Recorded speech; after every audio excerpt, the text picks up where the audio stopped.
তুই আমাকে এত কষ্ট কেন দিতেছ, এত কষ্ট কেন দিতেছ? ওই সর্বদাক দিয়ে বলে, এ আল্লাহর নাফরমান বান্দা, আমি তো তোকে কষ্ট দেই না, আমি তো তোকে কষ্ট দেই না, তুই আমাকে কষ্ট দিতেছেন, কষ্ট দিতেছ। তোর কষ্টের কারণে তুই যদি ইবাদত ভালো ভালো কাজ করতি, তাহলে আল্লাহ রাব্বুল আলামিন আমাকে পাঠাইতো না। তুই না দুনিয়াতে নাফরমানি করার কারণে আল্লাহ রাব্বুল আলামিন আমাকে কষ্ট দিয়েছে তোকে সুবল দিবার জন্য। ও বন্ধু, সময় নেই, অনেক বড় কাহিনী। কবর থেকে যখন জান্নাতে যখন ভাই জান্নাত মত পৌঁছায় দিতাম, কিন্তু সময় নাই, অনেক মেহমান আছে পিছে দাঁড়াইয়া দাঁড়াইয়া, কিন্তু আপনাদের কাছ থেকে বিদায় নিয়ে যাই শুধু একটু এই বলবো।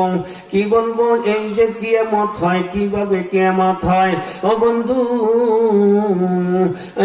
যখন ইসরাঈল আলাইহিস সালাম যখন সিংহের মধ্যে ফু দিবে, সিংহের মধ্যে যখন ফু দিবে, দুনিয়াটা কাঁপতে থাকবে, কাঁপতে থাকবে, সমস্ত দুনিয়ার মানুষ খেলতে থাকবে, ডুলতে থাকবে, কি হলো কি হলো।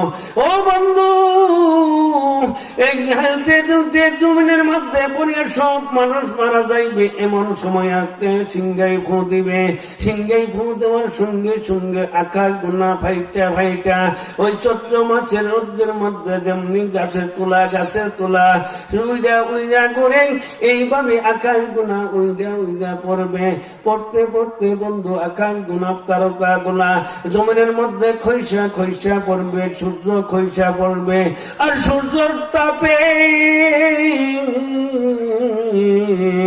দুনিয়া থেকে যখন দুনিয়াতে আসে, ও বন্ধু, অল্প সময় নাই।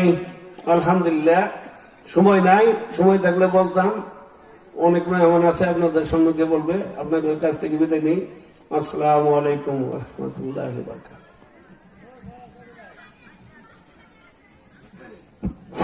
সম্মানিত উপস্থিতি, কারি মোহাম্মদ আবু বকর সিদ্দিক হযরত খুব ভালো বয়ান করতেছিলেন, কিন্তু সময় স্বল্পতার কারণে ওনাকে আর সময় দিতে পারলাম না, এই জন্য দুঃখিত। সম্মানিত উপস্থিতি, এই পর্যায়ে আপনাদের সম্মুখে কোরআন ও হাদিস থেকে আলোচনা করবেন হাফেজ কারি হযরত মাওলানা মুবাশশির হোসেন সাহেব। হাফেজ কারি হযরত মাওলানা মুবাশশির হোসেন সাহেব। হযরতের পূর্বে নাতে রাসূল নিয়ে আসছেন হাফেজ মোহাম্মদ মিনহাস। এখনো যারা যারা রাস্তায় চলাফেরা